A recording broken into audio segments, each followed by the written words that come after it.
आरुह्य कविता शाखां वन्दे वाल्मीकिकोकिलम् अञ्जनानन्दनं वीरं जानकी शोकनाशनं कपीशमक्षहन्तारं वन्दे लङ्काभयङ्करम् नमोऽस्तु रामाय स लक्ष्मणाय देव्यै च तस्यै जनकात्मजायै नमोऽस्तु रुद्रेन्द्रयमानिलेभ्यो नमोऽस्तु चन्द्रार्कमरुद्गणेभ्यः श्रीगुरुभ्यो नमः। नमस्ते। सुन्दरकाण्डं चाप्टर् 52 अथ श्रीमद्वाल्मीकिरामायणे सुन्दरकाण्डे 52 सर्गः। विभीषणेन दूतवधनिवारणम्। वधे तस्य समाज्ञप्ते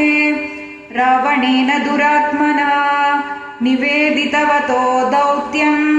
नानुमेने विभीषणः तं रक्षोऽधिपतिं क्रुद्धं तच्च कार्यम् उपस्थितं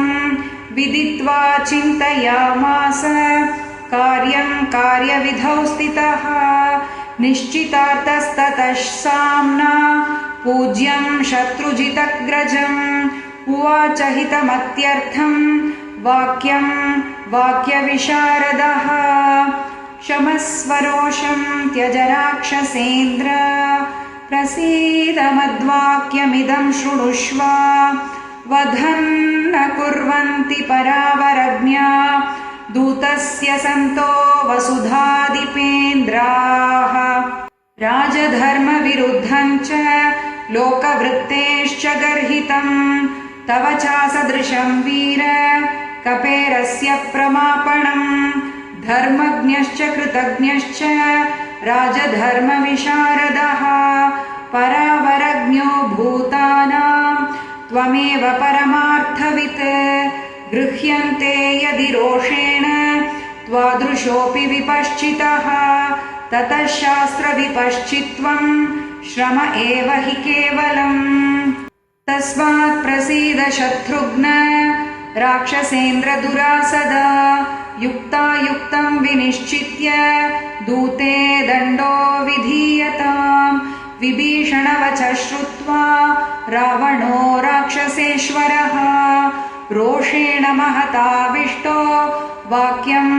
उत्तरमब्रवीत् न पापानां वधे पापं विद्यते शत्रुसूदन तस्मादेनं वधिष्यामि वानरं पापकारिणम् अधर्ममूलं बहुदोषयुक्तम् अनार्यजुष्टं वचनं निशम्य उवाच वाक्यं परमार्थतत्त्वं विभीषणो बुद्धिमतां वरिष्ठः प्रसीद लङ्केश्वर राक्षसेन्द्र धर्मार्थयुक्तं वचनं शृणुष्व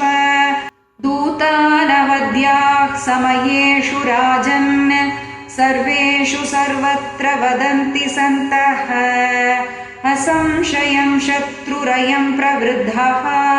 कृतं ह्यनेना प्रियमप्रमेयं न दूतवध्यां प्रवदन्ति सन्तो दूतस्य दृष्टा बहवो हि दण्डाः वैरूप्यमङ्गेषु कुशाभिघातो मौढ्यं तथा लक्षणसन्निपातः एतान् हि दूते प्रवदन्ति दण्डान् वधस्तु दूतस्य न श्रुतोऽस्ति कथञ्च धर्मार्थविनीतबुद्धिः परावरप्रत्ययनिश्चितार्थः भवद्विदः कोपवशे हि तिष्ठेत् कोपं नियच्छन्ति हि सत्त्ववन्तः न धर्मवादेन च लोकवृत्ते न शास्त्रबुद्धिग्रहणेषु चापि विद्येत कश्चित् तव वीरतुल्यः त्वं ह्युत्तमः सर्वसुरासुराणाम् न चाप्यस्य कपेर्घाते कंश्चित् पश्याम्यहं गुणम् तेष्वयं पात्यतान् दण्डो यैरयं प्रेषितः कपिः साधुर्वा यदि वा साधुः परैरेषः समर्पितः ब्रुवन् परार्थं परवान् न दूतो वधमर्हति अपि चास्मिन् हते राजन्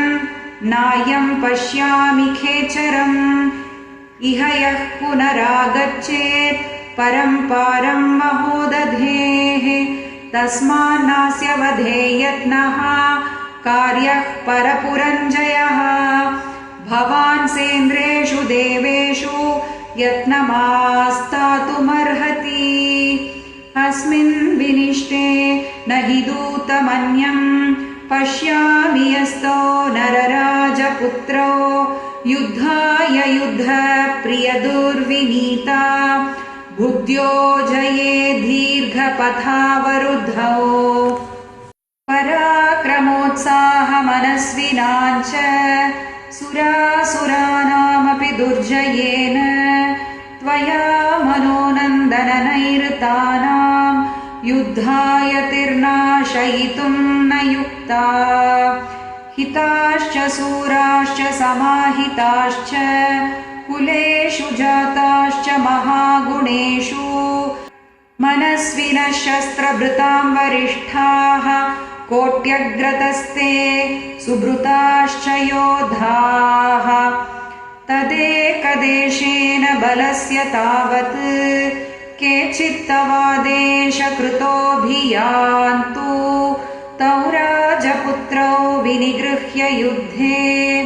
परेषु ते भावयितुं प्रभावम् निशाचराणामधिपोऽनुजस्य विभीषणस्योत्तमवाक्यमिष्टम्